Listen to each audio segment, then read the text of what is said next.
fellow Kaiju not Kaiju fans, good old Kyru here. And as you can see, I'm doing this in the older brother slash computer room, and we're doing reaction today. A little bit of a long one too, about pretty much an hour. I'm trying to keep my voice down because parents are trying to sleep. So, yeah.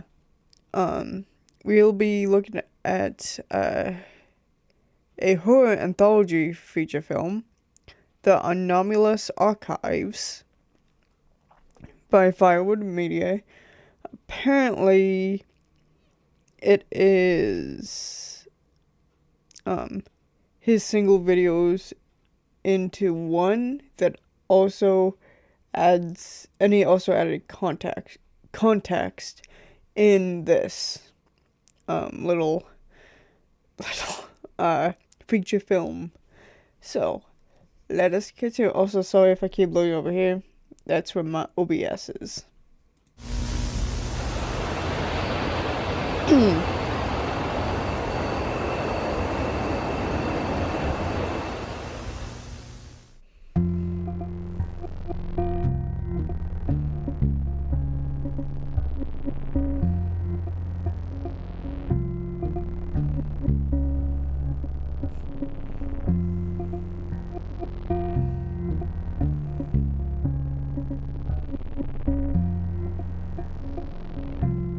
Okay.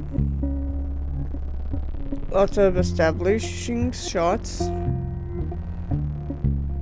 Not a lot, but you know what I mean.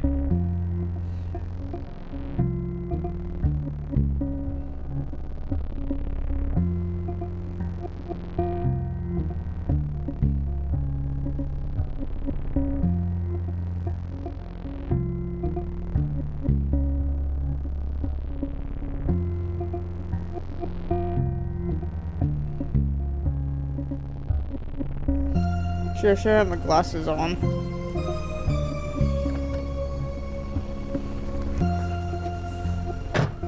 There you go.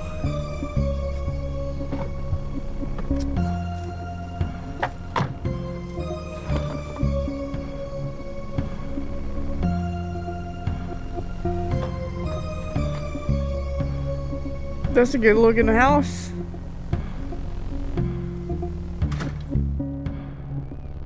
So if you're lost, your dad was a good man. He needed to do Uncle Gerard.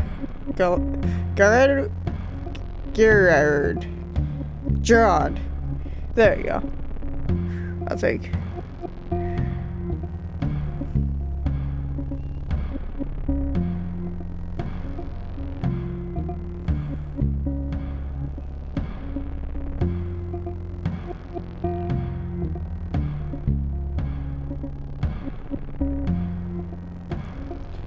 Okay.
If you've ever found yourself wondering what lurks beneath the serene lakes, deep in the forests, or even right under your nose, then this is the video presentation for you.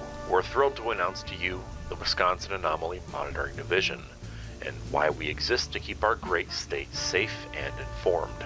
The Wisconsin Anomaly Monitoring Division is a subsidiary organization of the Wisconsin Department of Natural Resources.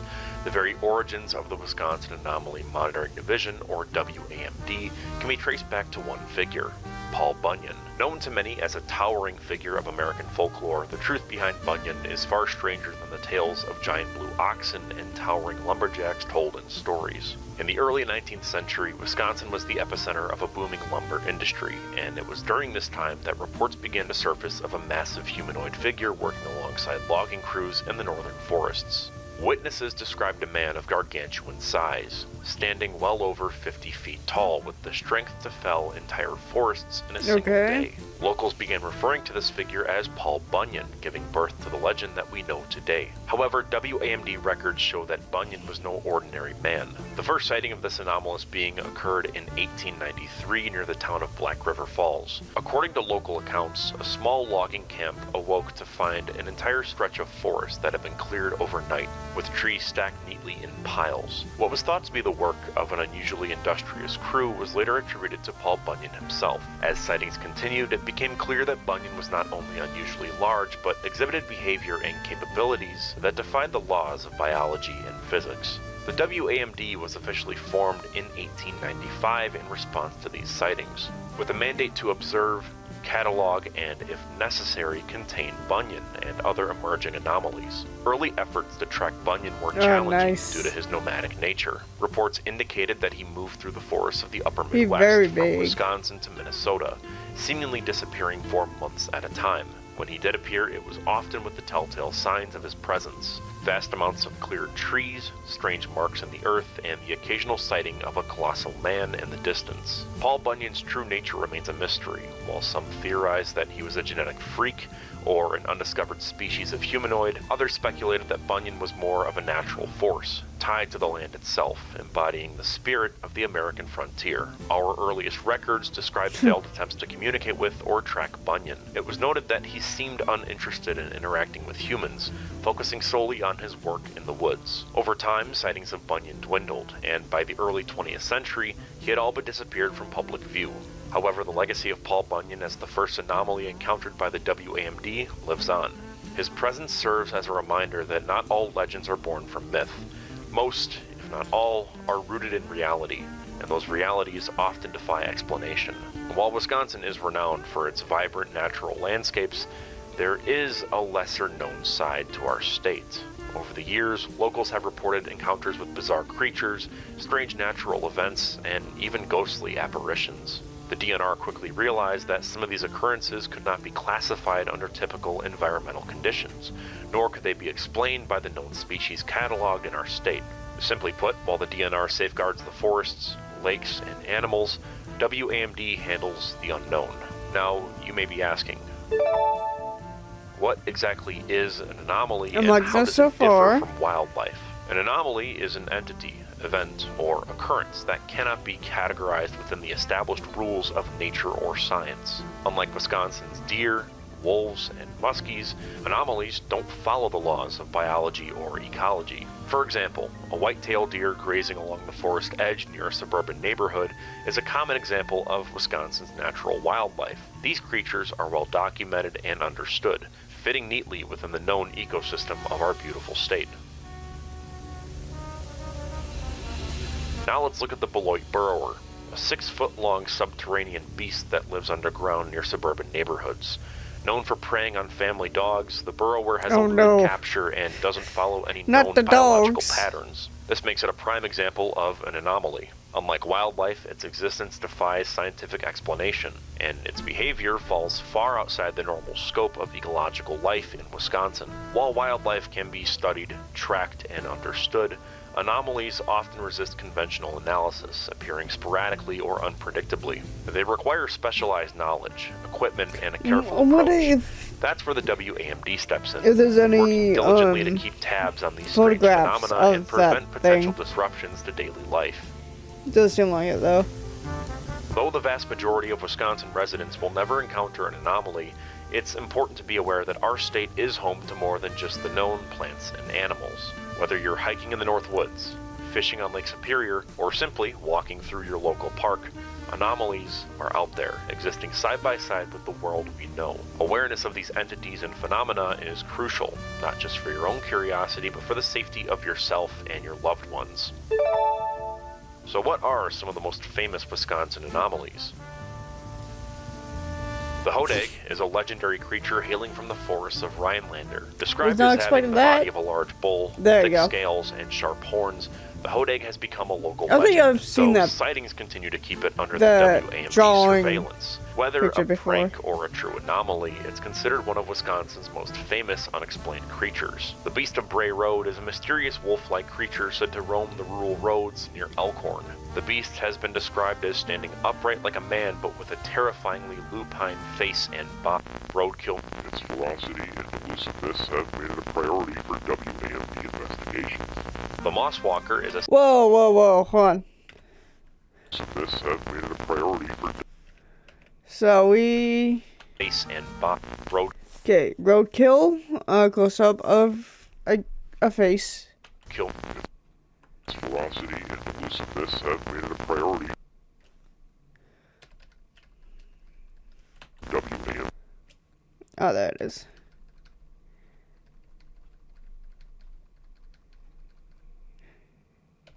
There he is.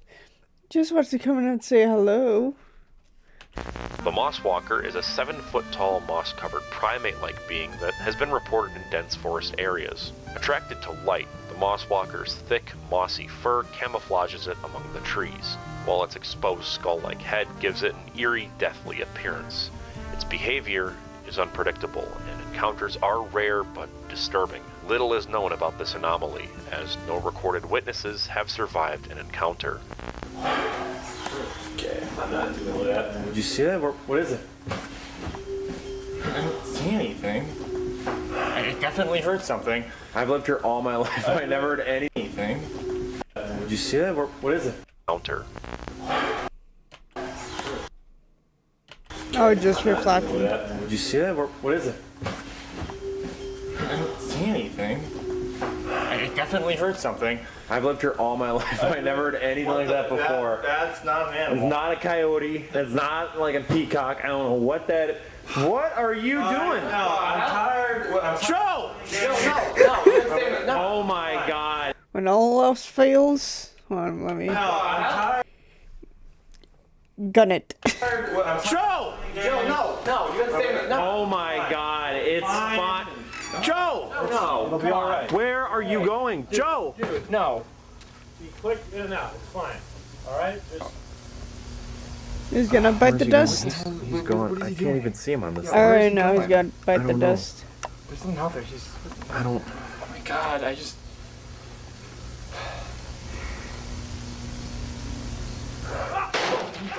Joe! God. Joe! Alright. Oh God, okay. What are we doing? What are we? I... Flashlight here. Go.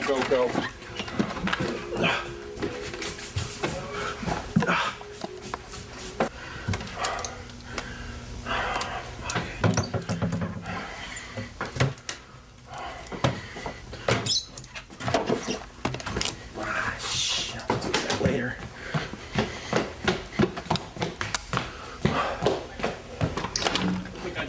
What? You're back.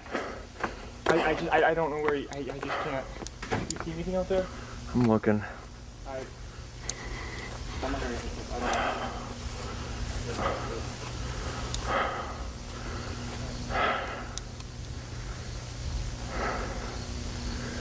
I You see anything? No. I don't know what... Joe!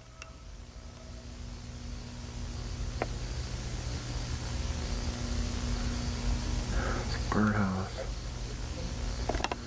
I don't know. I'll try using the camera. Okay. So shine it like this.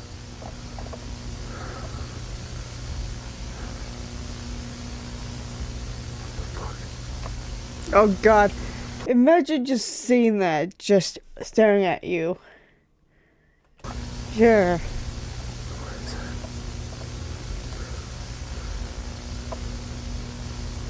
Joe? Jesus!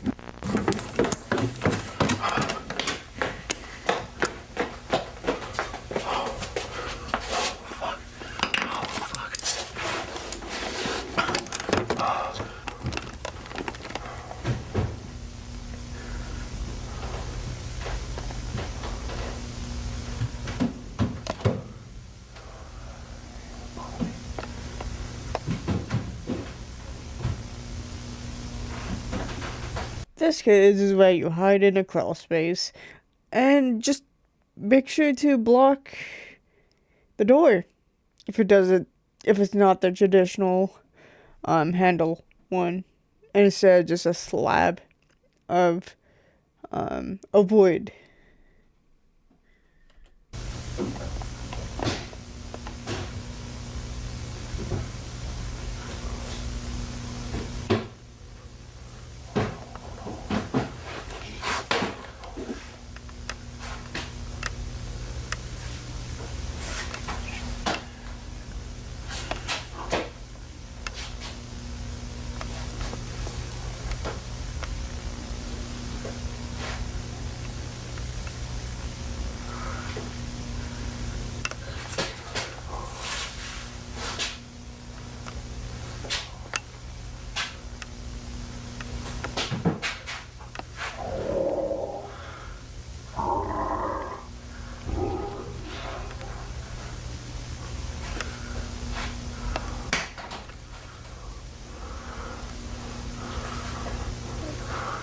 It's gonna pop up.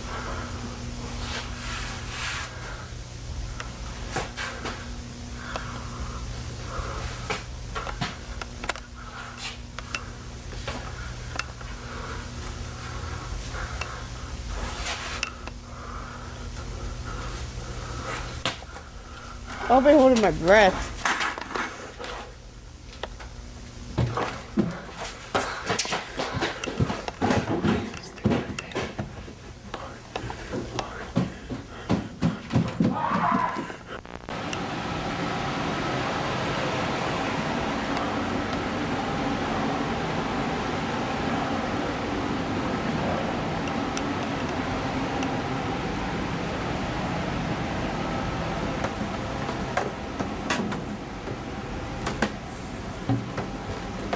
You'll be right there, know it.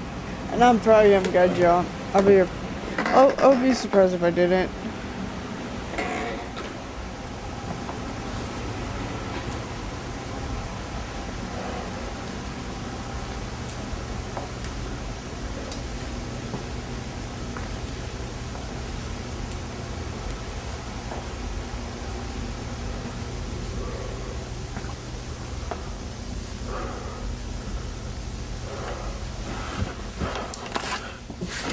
David.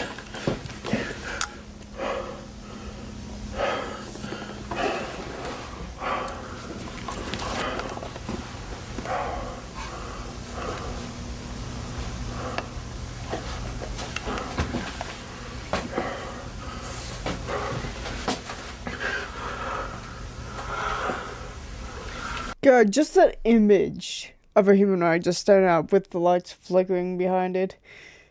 Huh.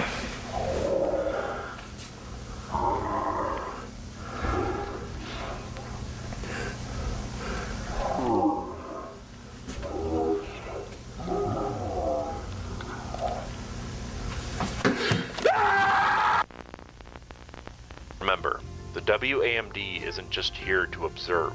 We also rely on the keen eyes and ears of the public. If you see something out of the ordinary, don't hesitate to reach out to us. Reports of strange creatures, unexplainable events, or odd environmental changes are the first step in helping us keep Wisconsin safe.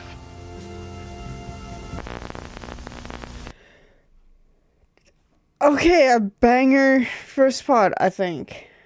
Pretty sure that would be the first video of the series. If I'm going off, the ending of the Pacifica's announcement, whatever you want to call it, and whatever's after this.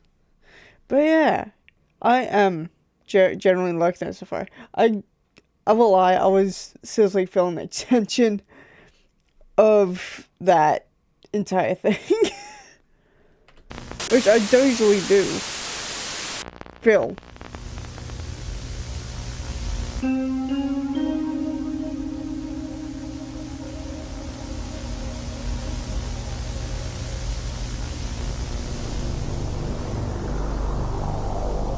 Midnight Man of Milwaukee.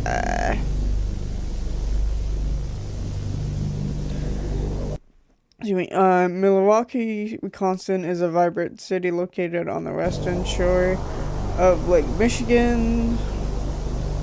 Known for its rich brewing history, the city has a strong cultural heritage rooted in German immigration, reflected in its agriculture, festivals, and cuisine.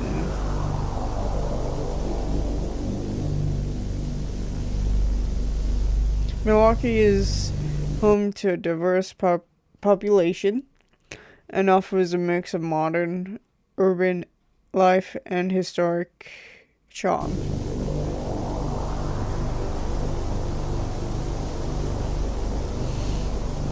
But the city is home to something sinister.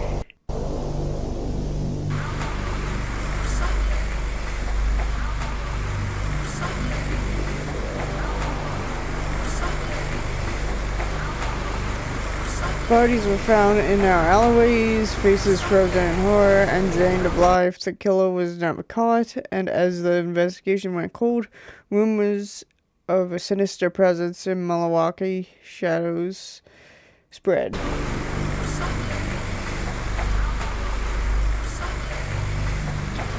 I thought it was so significant. The legend of the Midnight Man emerged in the early 1950s when people began reporting sightings of a shadowy figure following them through Milwaukee's alleys at night.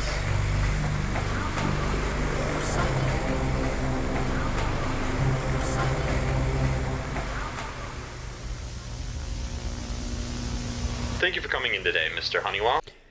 Case number 1997. Thank you for coming in today, Next Mr. six, Honeywell. Mike, I can understand you've had a rough night, but we appreciate you speaking with us. Can you start by telling me what happened in your own words? I don't know where to start.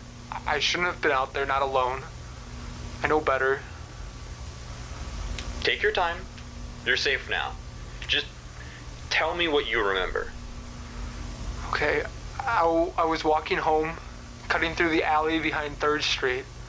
It's something I've done 1,000 times, but tonight it was different.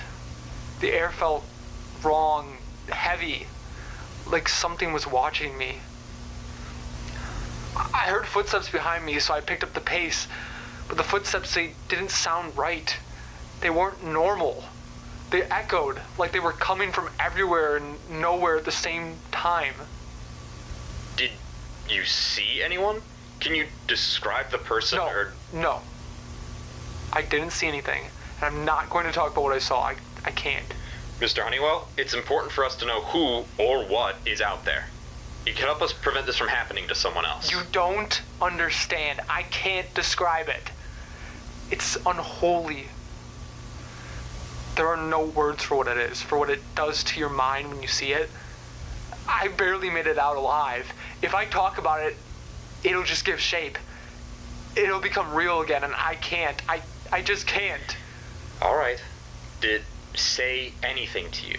Or do you remember anything that might help us understand its motives? It didn't have to say anything.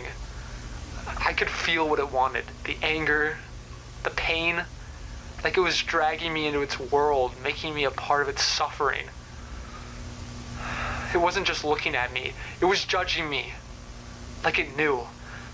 It knew I would have walked past the alley if I'd heard someone else crying for help. Mr. Honeywell, I need you to be honest with me. Did you hurt someone in that alley? Is that why you're so... No! No! It wasn't me! It wasn't! It wasn't anyone! I swear I didn't do anything. I just saw it! And now it won't leave me alone! All right, Mr. Honeywell. We're here to help. But we need more to go on. Is there anything at all you can tell us that might help us stop this thing? Light. It hates the light. I had a lighter in my hand, and when I flicked it, it recoiled like it couldn't stand it. That's when I ran. I didn't look back. I couldn't. Whatever you do, don't go looking for it. You won't come back the same, please. Thank you, Mr. Honeywell.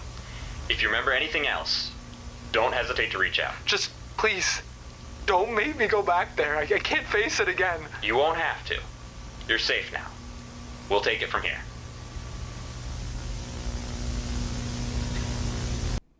Nope. Subject James L. Honeywell initially refused to provide a physical description of the entity due to intense fear and psychological distress.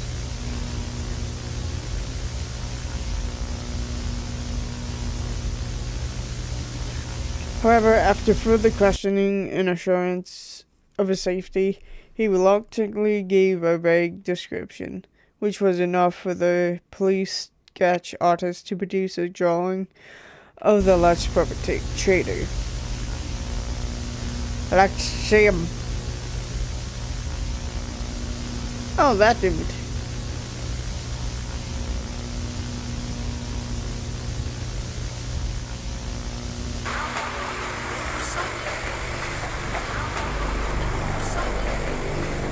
The Wisconsin Anomaly Monitoring Division has documented numerous sightings of the Midnight Man over the years, with reports often coinciding with nights of thick fog or during the cold, desolate winter months.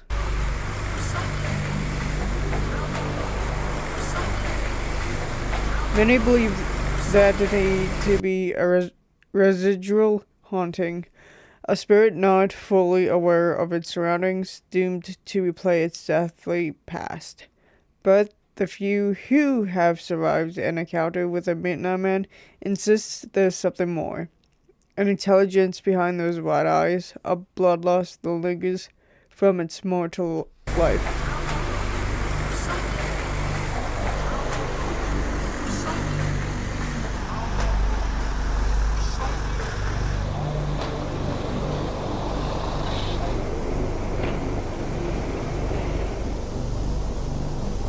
Despite the many stories of sightings, the true nature of the Midnight Man of Milwaukee remains a mystery. Wamd? I'm going to call it now because I can't remember all the what the letters mean. It's like 11. It just turned 11 at the time of this recording at this point. So, I'm just added to remember. Wamd advises the public to avoid the city's alleyways after dark. I don't know why I put alleyways instead of alleys. If you must pass through, always carry a source of light. As it said, the Midnight Man abhors illumination and will retreat into the shadows when faced with it.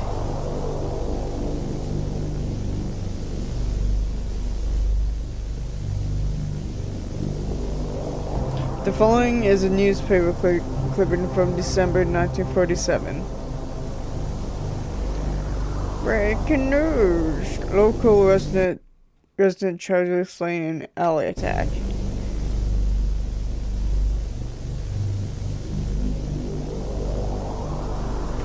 Samuel Kelly, 1898 to 1947, was a beloved Milwaukee resident who tragically lost his life in a violent alley attack. At night. Samuel Kelly, a well-known Milwaukee resident, was killed last night while taking a shortcut through a city alley.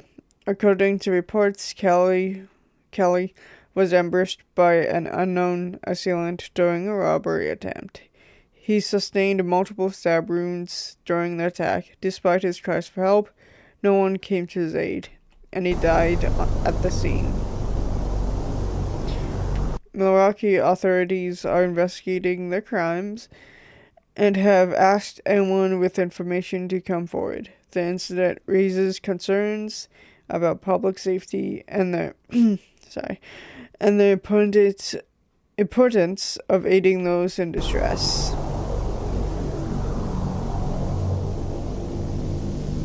According to local legend, according to local legend, the Midnight Man is believed to be the vengeful spirit of Samuel Kelly. After his death, strange events began occurring in the alley where Samuel had died. Witnesses report seeing a shadowy figure at midnight, a silhouette lurking in the alleyway. Those who encountered it felt a heavy sense of dread, as if the air was thick with Samuel's unanswered pleas for help.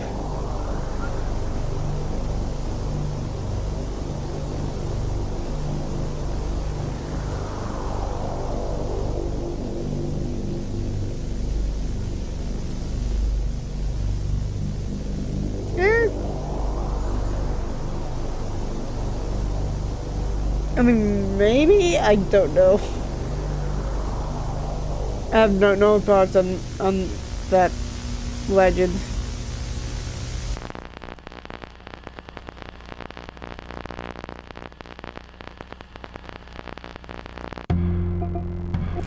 Okay. That one was good too. I'm really liking this.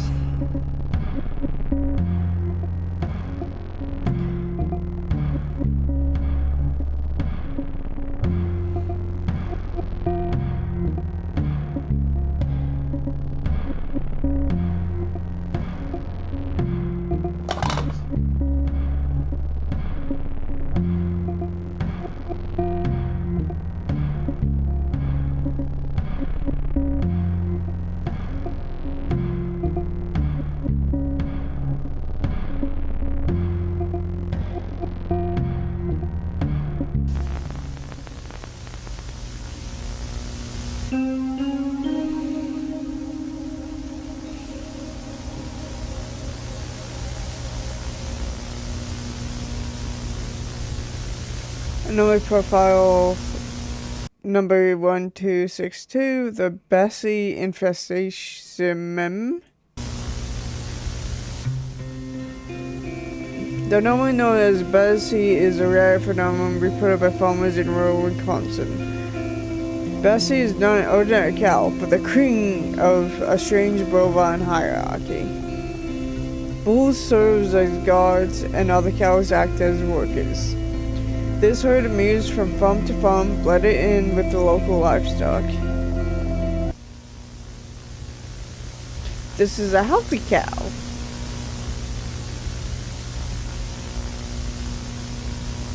This is Bessie.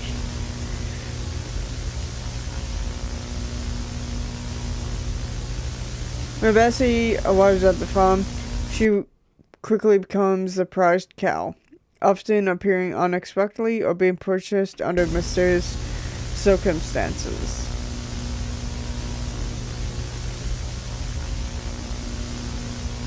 From there, the mental infection spreads quickly.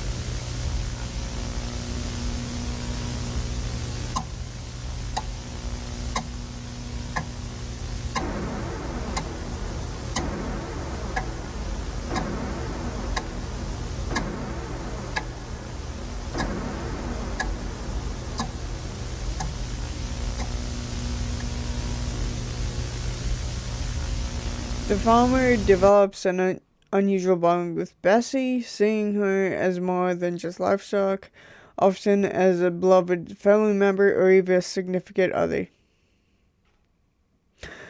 This attachment deepens over time, affecting the farmer's behavior.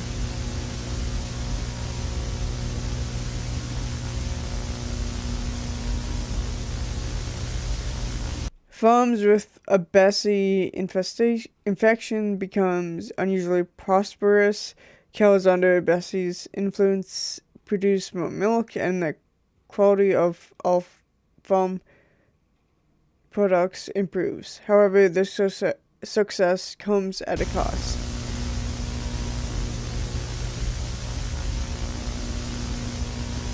What's the cost? The milk affects the drinkers' minds, making them increasingly reluctant,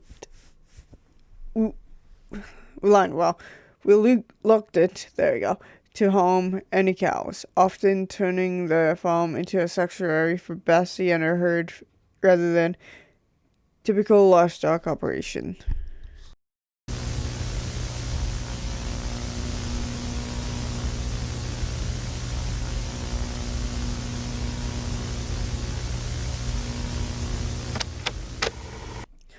Testimony audio log subject Andrew S. Lawson related to the loss of family from instead of 88. I grew up on a farm that ended up getting taken over by Bessie. I never drank her milk, never could, being lactose intolerant. I always thought that would keep me out of whatever strange stuff was going on, but I guess I was wrong. When Bessie first arrived, everything seemed fine. The family was thrilled, since she was the best thing that happened to the farm. We had better milk production, everything seemed to be going well, but soon things started changing. The family began acting weird. Instead of saying I, started using we.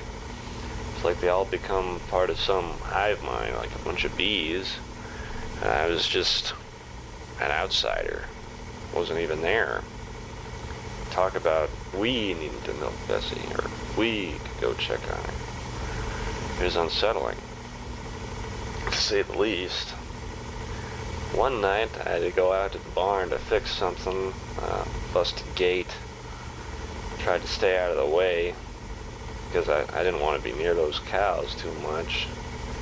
That's when I saw my dad, heard him, and he was right there by Bessie, his face lit by the lantern.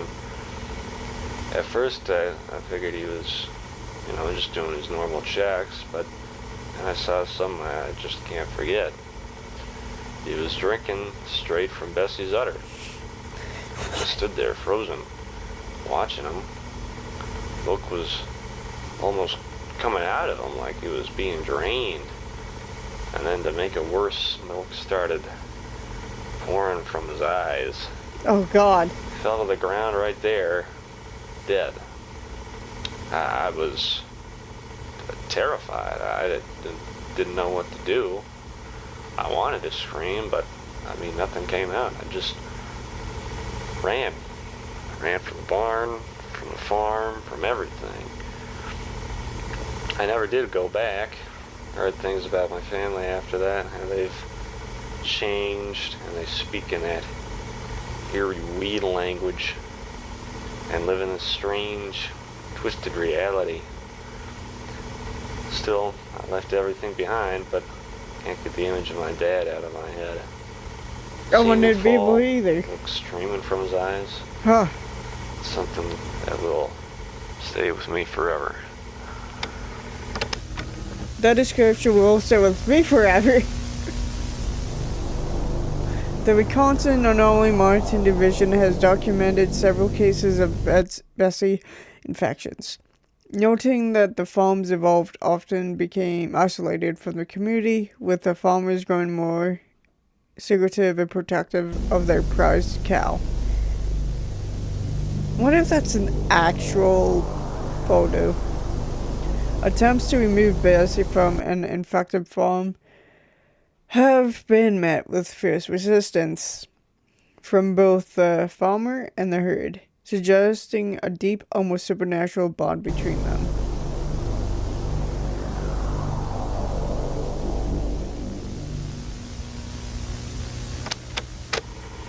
Mr. Peterson, Now, an thank you interview. for meeting with us. I understand this is difficult, but we need to talk about your farm and Bessie.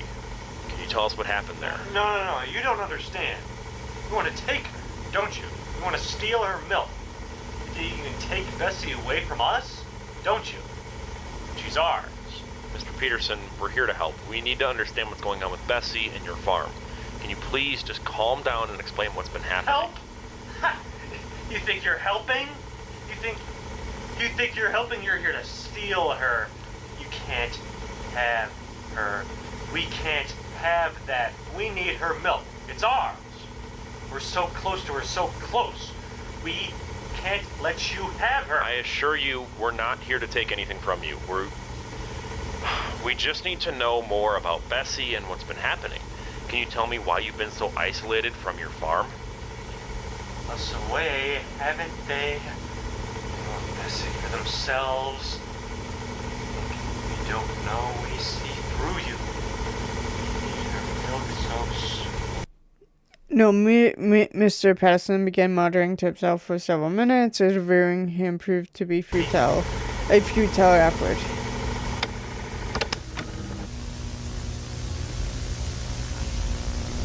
Three days after the interview on October 23rd, 1994, Robert M. Peterson was found dead in a milking stall on his farm. He was discovered kneeling, hands gripping the sides of the stall, with thick crusted milk residue around his eyes and mouth, indicating he had consumed large amounts of milk just before his death. Oh God, why? Why did it have to be milk? Urgh.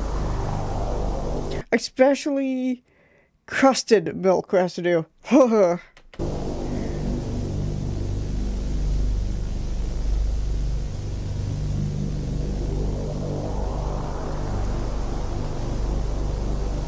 An autopsy revealed several disturbing anomalies. Peterson's bone density was nearly triple that of a normal human, with his bones calcified to the point of being both brittle and unnaturally strong.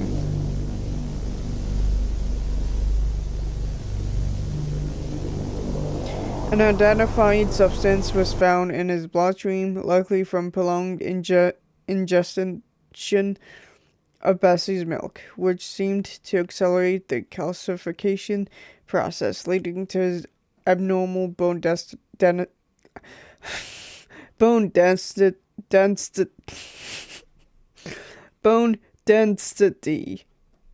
close enough, and death.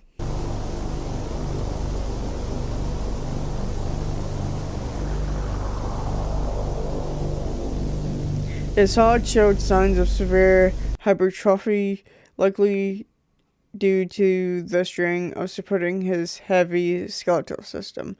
The findings point to the catastrophic effects of prolonged exposure to Bessie's influence. The Peterson case remains under investigation, with WAMD intensifying efforts to understand the full threat posed by Bessie. Additionally, measures are being considered to contain and neutralize the Bessie infection before it spreads to other farms. The fate of the Peterson farm and the remaining infected family members remains uncertain.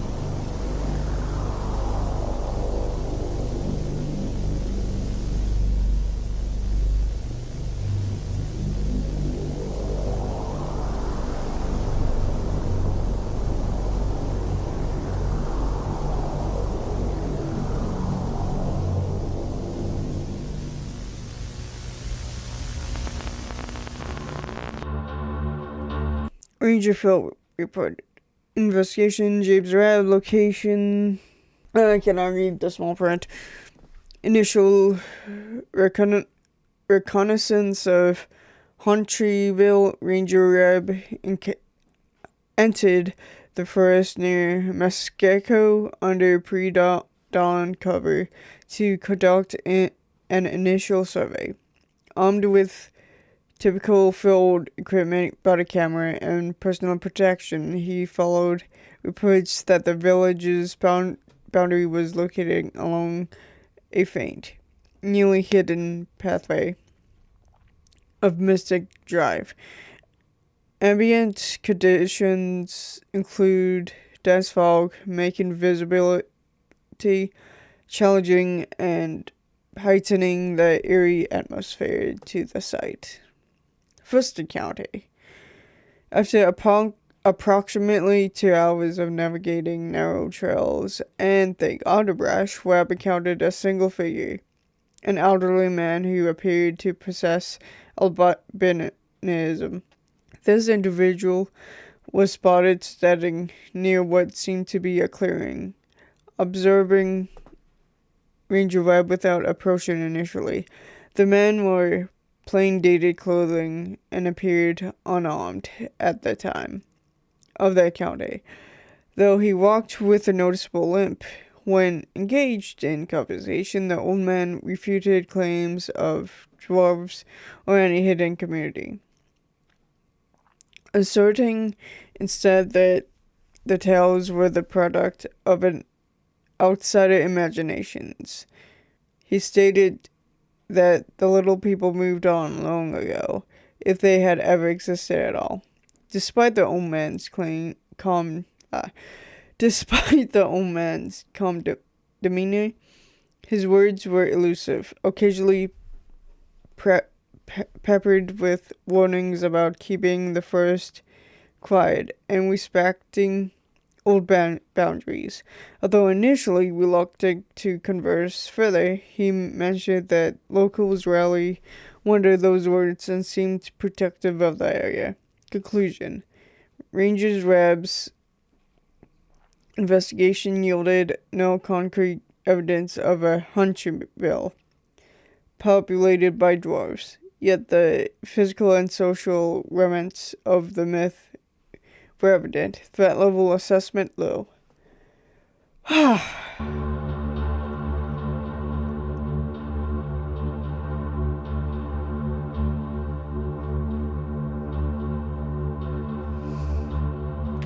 Ranger Webb arrived at Dell's bar late in the evening, a time when reports of paranormal activity are most prevalent.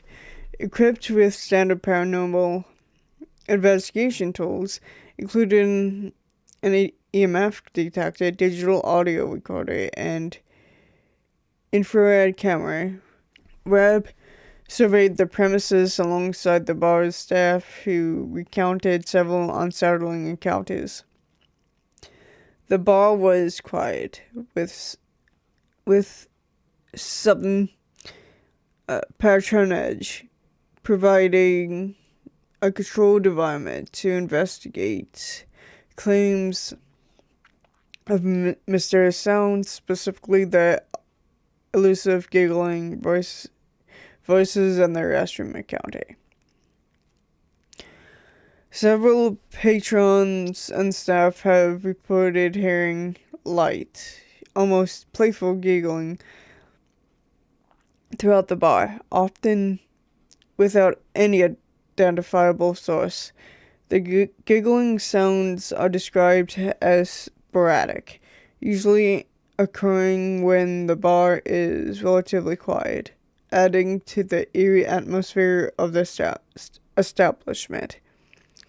During his investigation, Webb conducted a series of audio recording sessions around area where the laughter had been previously heard, particularly near the back of the bar and a dimly lit hallway adjacent to the storage area. While no dimly lit hallway, giggling was captured during these sessions, a faint tapping sound. Wow, I can't read. Was noted on the recording, although it was inconclusive as to whether this was due to environmental factors or the residual sound from nearby activity. Conclusion. Ranger Webb's investigation at Dell's bar did not yield definitive evidence of a ghostly presence, yet the prevalence of eyewitness accounts, especially those regarding disembodied voices and unexpected laughter, strongly supports that Dells may indeed house residential paranormal energy. Tail of assessment low.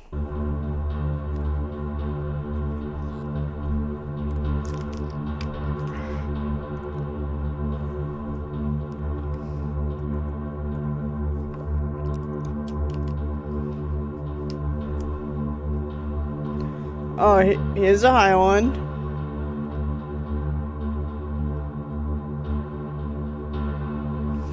Upon entering the zone, Ranger Webb documented the eerie silence, punctuated only by faint, indistinguishable sounds. Approximately 1.5 miles into the zone, Webb located a small crater containing a meteor of an unusual composition. The object emitted low levels of radiation, just enough to trigger Webb's Geiger counter. Though seasoned in the field, Webb reported in his statement a profound sense of dread, describing the place as beautiful in a dark, primal sense that both unsettled and memorized him, the Dreadmaw. Webb stumbled upon what he initially thought to be a large stone, but quickly recognized it as an egg. Realizing that this egg might be a spawn of the Dreadmaw or an entity with similar attributes, Webb documented the find briefly before he felt the earth tremble, an indication that Dreadmaw was closing in. Webb reported the sudden appearance of a massive creature, later classified as the Dreadmaw. As the creature advanced, Webb reported feeling an overwhelming sense of doom, describing the Dreadmaw as the devil incarnate. Ranger Webb's encounter with Dreadmaw highlights a significant escalation in threat levels within the restricted zone. The discovery of the meteor, combined with the presence of the Dreadmaw and the egg, suggests a possible correlation between extraterrestrial objects and the manifestation of these anomalies. The restricted zone's environmental decay and the abandoned outpost add further intrigue to the zone's history, indicating this area may be a recurring site of anomalous phenomena. Threat level assessment high.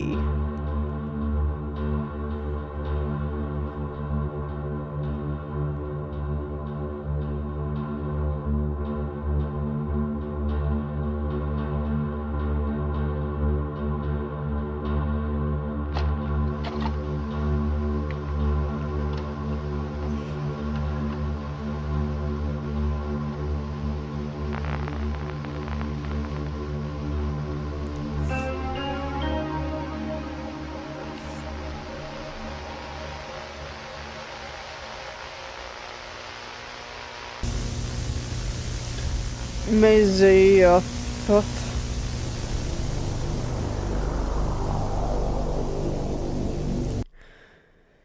The anomaly known as Mazathoth is Class 3 spectral entity reported by farmers in a specific plot of land in Dunn County, Wisconsin.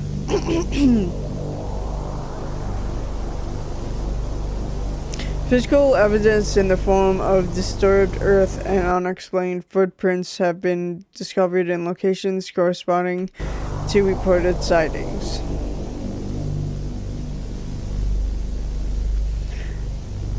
It manifests as a translucent humanoid figure resembling a scarecrow or a farmer, depending on the witness.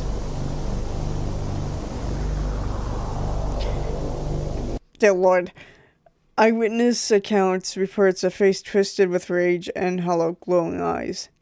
The entity's movements are slow and deliberate, typically confined to the cornrows with no documented evidence of it living the field. That's dang.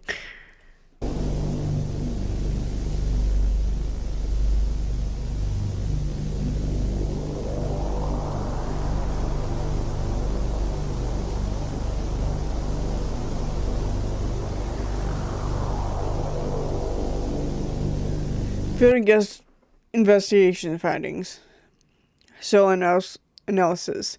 Samples from the cornfield have revealed abnormally high levels of sulfur and trace amounts of unknown organic compounds near the gravesite.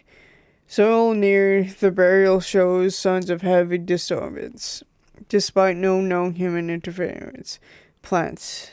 Crop yields have sharply declined, and the surviving corn exhibits necrotic tissue. 6 innocent incidents involving mutilated cattle have been recorded. Animals appear to have been exsanguinated and partially buried, similar to burial rituals used in farming, but performed in a haphazard manner. Old Man Harv. They Whoops. found Old Man Harv in the cornfield, face down in the dirt, his last breath mingling with the rich soil he loved. The townsfolk whispered it was his heart, finally giving out after years of relentless toil.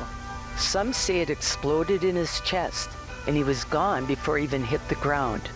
Nonetheless, the consensus was clear. His land was his pride, his life, and in death, it seemed, his tomb. They buried him where he fell, as was written in his will, the earth closing over him like a lover's embrace. Life went on, as it does, the seasons turning, and the corn growing tall and green. But not long after Harv's death, the stories began. Children's tales, no more. Nights in late summer, when the heat lingered and the air hung heavy with the scent of ripening crops, people said you could see him, a shadowy figure walking the rows, his gait slow and deliberate, as if still tending to his fields. Harv's eldest son, Thompson, inherited the property, much to the protest of his younger brothers.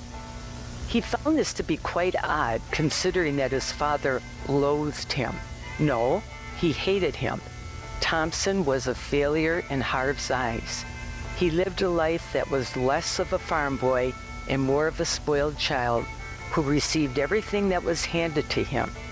He was a social reject, a quiet boy who did not leave the house much. He did not party, but he also did not work. Late at night, Thompson would lie restless, thinking to himself and asking questions to which there were no answers. Why should he be the one to inherit 102 acres of valuable farmland? Was it a trick? His mind shifted to the fact that everyone in town looked at him funny. It was not a look of sorrow or pity. It was a look of uneasiness. He knew what the townsfolk were saying behind his back. While perusing the general store in town, he could overhear a grizzled-looking woman talking to her portly sister. "That's him," she whispered. Her sister quickly craned her neck to peer at Thompson. "Who?" the sister asked. "The son of Old Man Harv," the woman whispered back. Thompson found the entire thing quite humorous, all things considered. The idea of his father's legacy being that of a ghost story that youngins tell to one another around a campfire puzzled him more or less. To him it was just an old and bitter man dying alone, surrounded by not his family, but by dirt and nothing more. Thompson scoffed at the idea of his father's spirit roaming the cornfield at night, but even he couldn't explain the strange footprints that appeared overnight, or the patches of earth that seemed freshly turned by unseen hands. One night, Thompson decided to put an end to the nonsense. He drove his truck out to the field, headlights carving tunnels in the darkness. The corn swayed gently, whispering secrets. He walked deep into the field, the tall stalks closing around him like a shroud. As he neared the spot where Harv fell, the air grew cold, and a chill ran down his spine. He saw it then, a figure hanging in the air, suspended like a marionette, with a face pale and eyes hollow. It was Old Man Harv, his body a ghostly silhouette against the night. Thompson's breath caught in his throat. The old man's mouth moved, but no sound came out. In the silence, Thompson heard a whisper, like the rustling of corn, a mournful plea for rest. Terrified, Thompson stumbled back, his eyes never leaving the spectral figure. The old man's image wavered, then dissolved into the night, leaving only the whispering corn behind. From that night on, Thompson left an offering at the field's edge: a bottle of whiskey, a pack of Marlboro cigarettes, and a clean ceramic ashtray, hoping to appease his father's restless spirit. In life, it was what Harv had Thompson fetch for him after a long day of working out in the fields in the August heat. Though Thompson knew the old man was there, watching over the land, bound to it in death as he was in life, the townsfolk, too, came to accept the presence as a silent guardian of the fields. When the nights were hot and heavy with the promise of harvest, they would glance toward the corn and remember the farmer, his spirit walking the rows, tending to his eternal crop. As time passed, the legend of Old Man Harv evolved. The townsfolk's murmurs of a spectral guardian gave way to more sinister whispers. The offerings Thompson left at the field's edge began to wither, the whiskey turning sour and the cigarettes crumbling to dust before a single puff was taken. The once comforting presence of Harv grew darker, more menacing. Some say it was a result of children challenging the spirit, going to the cornfield and ravaging the crops to try and summon the ghost of Old Man Harv, only to leave unharmed and without witnessing their local phantom. Harv's anger started with the animals first. Livestock would vanish, only to be found days later mutilated and half buried in the cornfield. The crops, once lush and vibrant, began to show signs of blight despite Thompson's best efforts. The earth itself seemed to reject his touch, turning hard and unyielding. He found himself increasingly isolated, the townsfolk shunning him, their fearful glances now tinged with suspicion and dread. Thompson's nights grew restless. The whispers in the corn took on a harsher tone, no longer mournful but accusing. Sleep became a distant memory, haunted by visions of his father's ghost, now more wraith than man, eyes burning with unspoken rage. One particularly sweltering night, Thompson decided to confront the malevolent force his father had become. Armed with a lantern and a rosary, he ventured into the cornfield, the tall stalks closing around him like the bars of a prison. He walked until he reached the exact spot where Harv had died, the air colder and heavier than ever before. The wind picked up, the corn rustling violently. The figure appeared once more, but this time it was different, more corporeal, more terrifying. Harv's face twisted in a grotesque mask of fury, his eyes glowing with a hellish fire.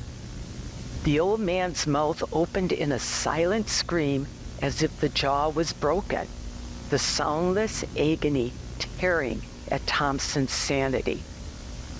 The ground beneath Thompson's feet began to tremble, and the cornfield seemed to close in, the stalks bending and twisting like grasping hands.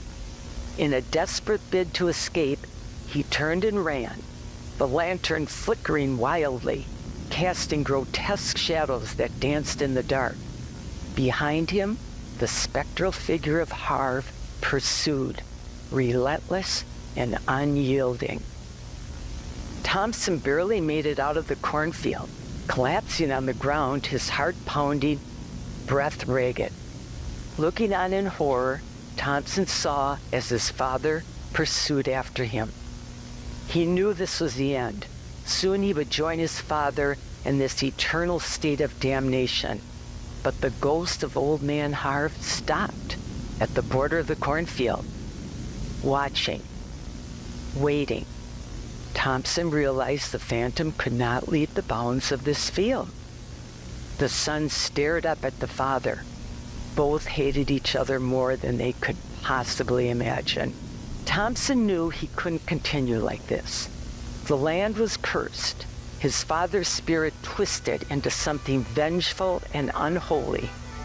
The next day, he packed what little he could and left, The music abandoning the choice farm to its fate. of that Some story. say Thompson moved out to the big city, found a wife, and started a family. Most believe that the demons he was running from did in fact leave the cornfield and consume him, where he died alone in a dingy brownstone apartment. The farm stood empty for years, the once prosperous fields overrun with weeds and decay. The townsfolk avoided it, the stories of Old Man Harv turning darker with each retelling. Children continued to dare each other to enter the haunted field, but none were brave enough to venture far. The most progress that anyone had ever made was going 20 yards before running back to the safety of their friends. In the end, the cornfield stood as a reminder of the past's grip on the present, a place where the line between the living and the dead blurred. The ghost of Old Man Harv walked his rows forever bound to the soil that claimed him. The field lay abandoned, overgrown and untamed, the whispers of the corn telling tales of a restless soul who found neither peace in life nor in death.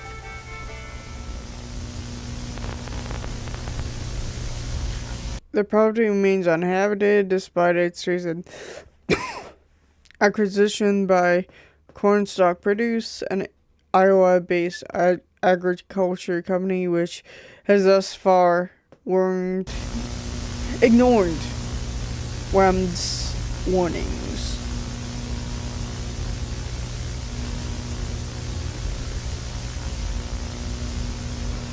WAM recommends a perimeter quarantine around the cornfield to prevent further civilian trespassing. Investigating into containment protocols are ongoing, including the possibility of spiritual interventions and analysis of the land's environment conditions to determine if the soil itself holds residual energy from the anomaly.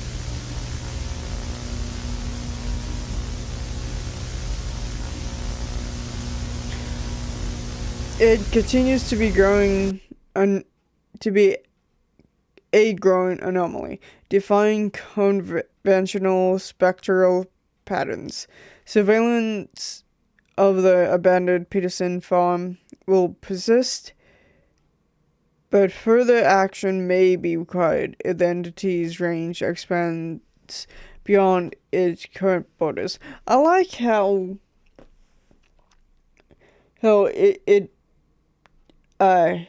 we read that it connects back to the Bessie anomaly, sort of.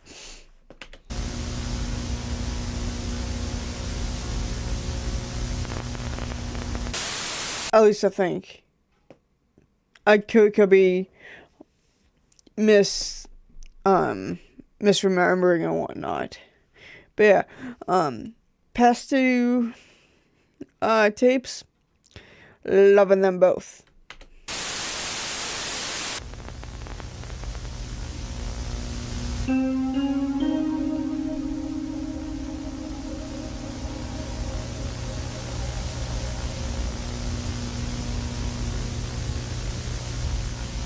Lake Superior's Leviathan. Hey, it's a monster!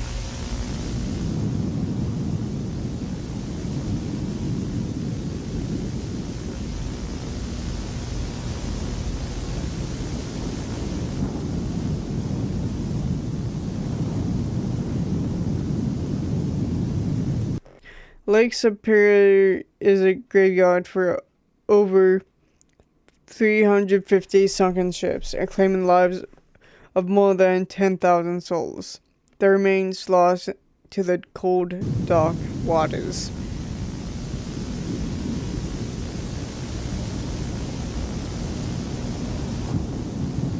In this ice environment, even bacteria that normally decomposes bodies and debris can't survive. Living things perfectly preserved in the depth. However, beneath the surface lurks an ancient terror, a monstrous force said to pull ships into the depths. Superstitious sailors have named it many things. The Killbreaker, Storm Tongue, Harrowfin, but most fearfully, they whisper of the Leviathan.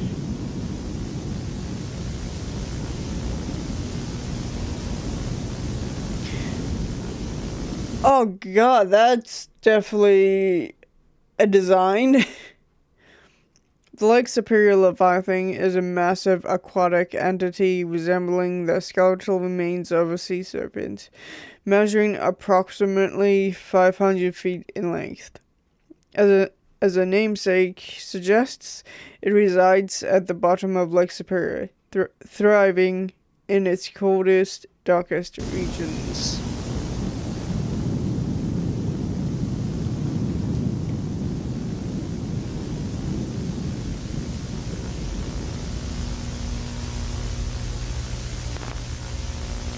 Testimony of Lighthouse Captain Howard McKinnon. Date November 18th, 1998.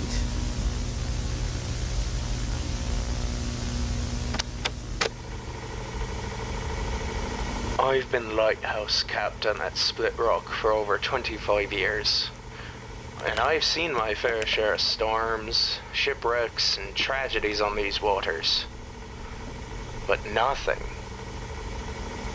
compares to what I saw on the night of October 12th, 1968.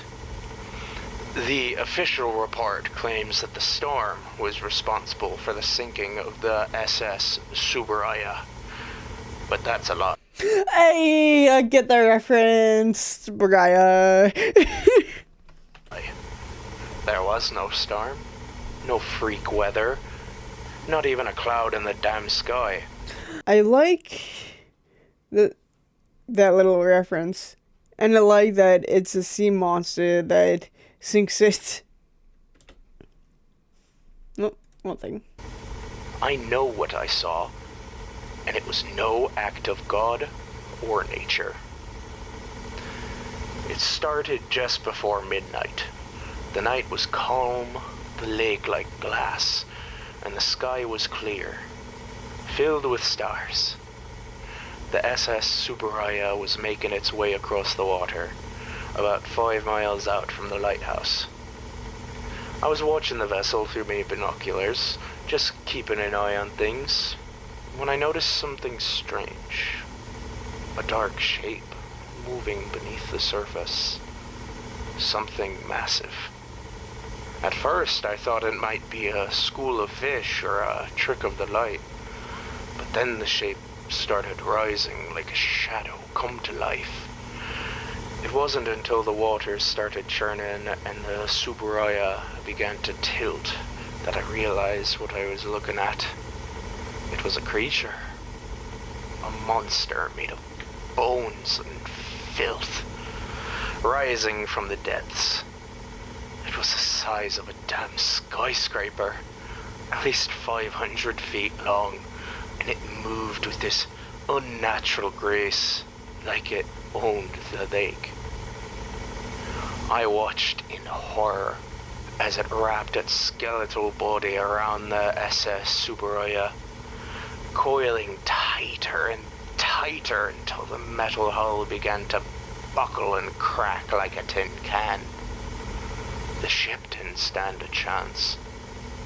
I could hear the groaning of the steel all the way from the lighthouse. Imagine that, hearing metal scream from miles away. It was like nothing I've ever heard before, and I hope to God I never hear it again. And then, it crushed the ship, just like that.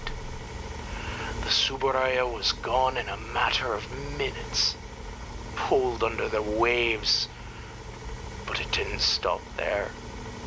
I saw it. God help me, I saw it. Start devouring the crew.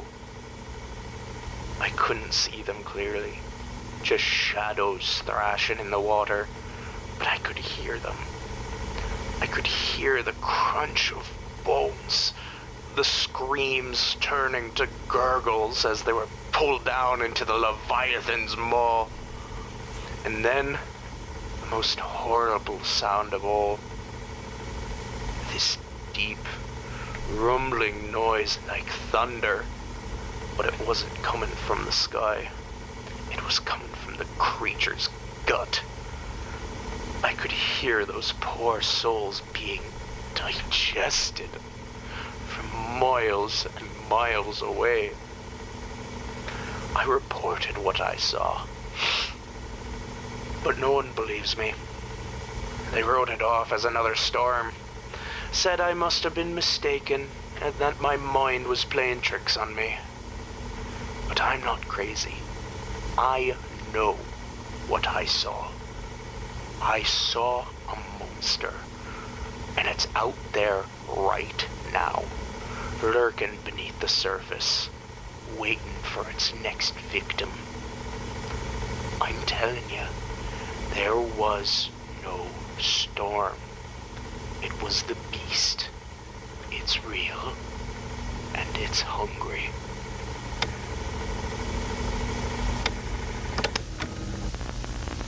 A freighter carrying a crew of 29 disappeared on Lake Superior during a severe storm last night, and so far, no survivors have been found.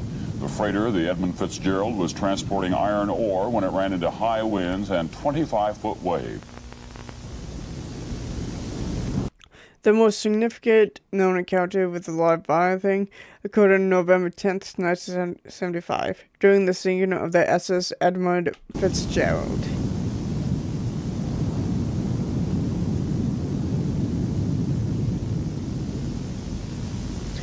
While officially attributed to severe weather conditions, rummed analysis suggests the Lake Superior Leviathan was the true cause of the ship's destruction. Yep, got to move the mouse. In its final moments, the crew transmitted the following message.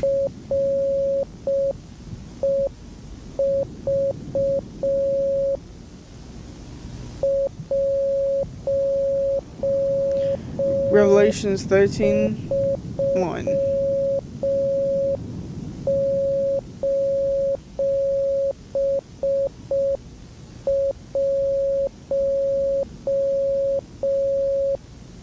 It is believed that this final transmission was directly referencing the biblical passage that early describes a beast rising within the sea, a direct allusion to the Leviathan.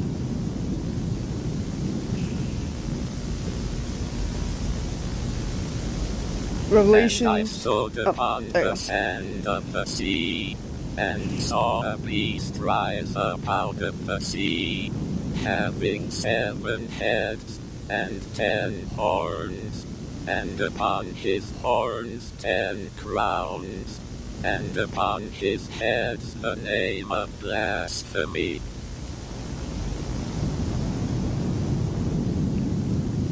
Since the sinking, there has been multiple reports of the ship appearing as a spectral presence alongside other vessels in Lake Superior.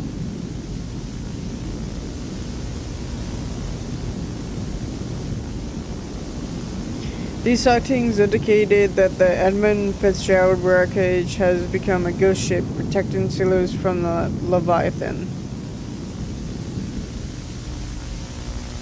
The following never-before-seen footage was recorded and seized by authorities on October 17th, 1998.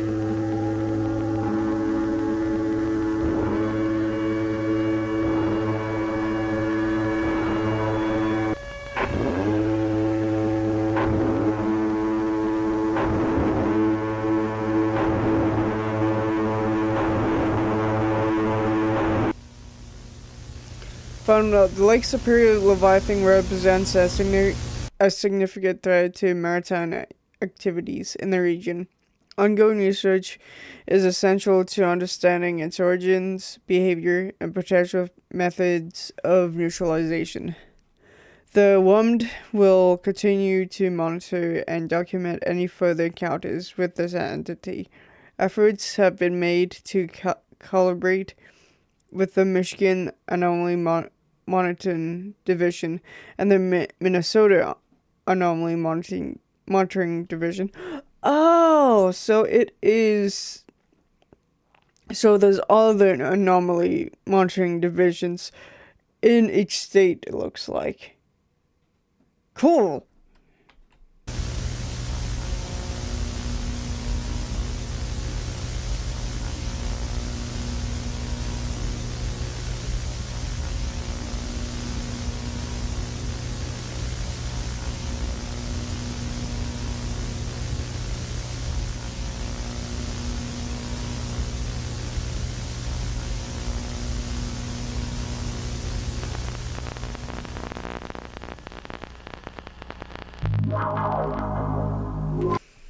That one has to be my favorite one out of what I've seen so far.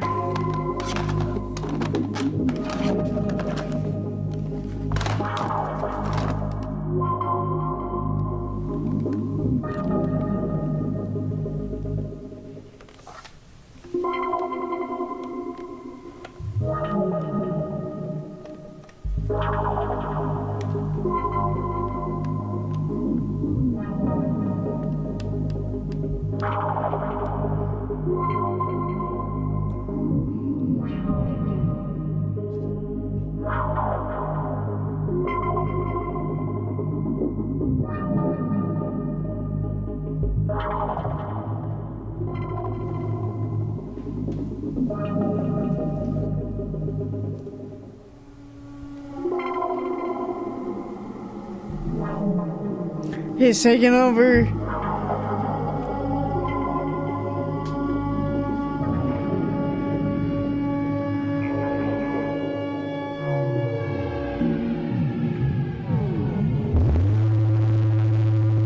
That is a big boy.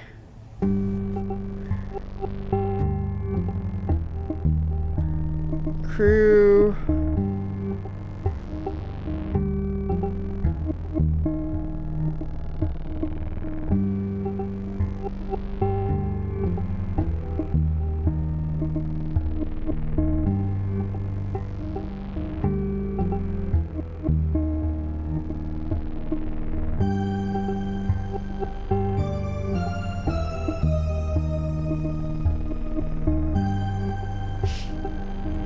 Okay,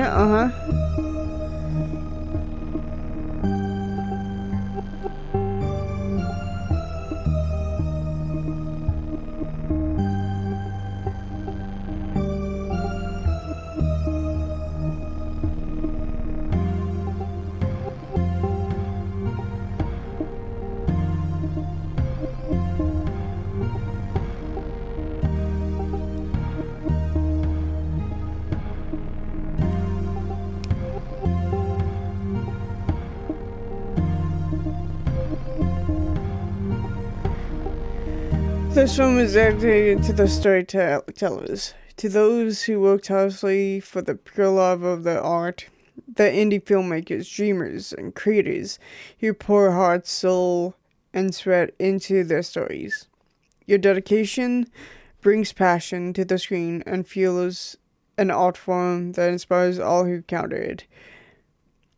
And the storytellers who gave us legends of giants, Marion C. Cooper, Ray Harryhausen, E.G.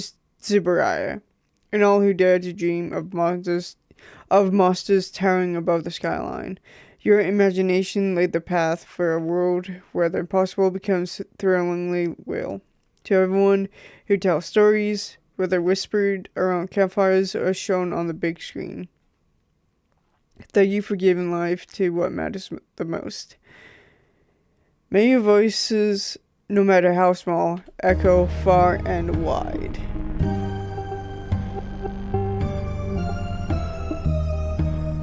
And that was the Anomalous Archives by Firewood Media. I liked it a lot, surprisingly. I love the found footage aspects of it. And I love how it ends in the found footage aspect instead of continuing with the usual non-found footage thing. I'm just tired to remember that actual name. But anyways, like I've said before, the Leviathan was my absolute favorite story among these. I was expecting to like the sort of ghost ones as much as I did. Mainly because with this type of anthology thing about like cryptids and whatnot, I always sort of prefer the cryptid stuff above the ghostly stuff. But yeah, I actually did enjoy like every story that came out of this. I thought each found footage entry was unique. Well, I should say analog horror, shouldn't I? Each analog horror stuff was unique. Like I said, I like the found footage aspect in some of them. I thought the designs of the creatures, both drawing as well as the 3D modeling was pretty good. I love the look of the drawings, personally. How it has that horror-esque sort of artwork going for it. But yeah, I'm not sure what he will be doing next. If it will be another anthology feature film or a single video or single videos of an analog horror series. Whatever he cooks up, I wish him the best of luck. I will be reacting to his Restricted Zone Kyru short film. I've been meaning to do that, but things kept happening, and I sort of lost my drive to make videos for some time, and I just decided to do this reaction after a not so good day. But yeah, I suggest you to watch the Anomalous Archives yourselves. The link to it will be down in the description below. Show the boys at Firewood Media some love. They really do deserve it. And yeah, next video will hopefully be either the next reaction video or the next Godzilla-thon video. Depends on which I recorded when I am editing this video. So, yeah, we'll see. Hope you guys enjoyed this reaction video. I am going to get off and go get some sleep after I stop recording. And yeah, hope to see you guys in the next video. This is Godzilla Kyru, sign out.